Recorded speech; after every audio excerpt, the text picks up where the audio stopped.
Spider deceives lion. By the time Spider reached the murky brown river, the sun was already on its westward path. But fishing was favorable and Spider caught a heap of fish that glistened nearby. Energized by the thought of fish for dinner, Spider scuttled along the bank, finding dry sticks for his fire. Soon the twigs crackled in front of him and he put his first fish on the fire to cook. Swirls of smoke and the aroma of perch floated across the land, and suddenly Spider was confronted by a pair of amber eyes that stared down at him. "I want that fish," said Lion, exercising his authority. Shaking, Spider handed it to him without hesitating and returned to tend the fire, adding more brittle sticks to it. When the perch had disappeared, Lion demanded another fish from Spider's silvery pile.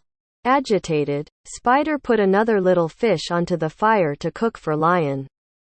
Spider was starving and he hoped that there would be some fish left for him as well. But the more fish Spider cooked, the more Lion ate them. As the tide came in, the waters of the river began to creep further and further up the bank, and Spider became more and more desperate as he saw his fish disappearing. "He has an insatiable appetite," reflected Spider as Lion consumed his dinner, and tears began to form in Spider's eyes. "Ha! I see that you are crying, Spider," said Lion haughtily. "Why? These are not tears. The smoke is stinging my eyes," protested Spider.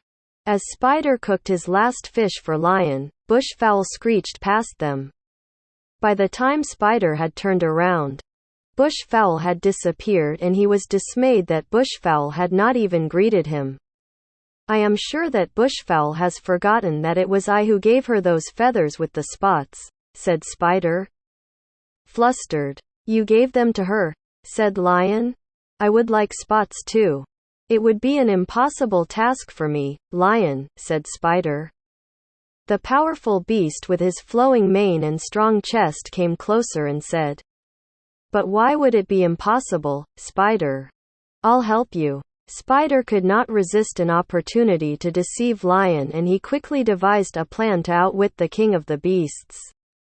"We need an old kazara tree and a bush cow. The bush cow will be easy," said Lion, disappearing. As Lion forged a path through the bush area in search of his prey, the wind swept his bushy mane away from his majestic, yet scarred face. Just as the sun was approaching the distant hills in the west, Lion returned, pulling the dead weight of a bush cow.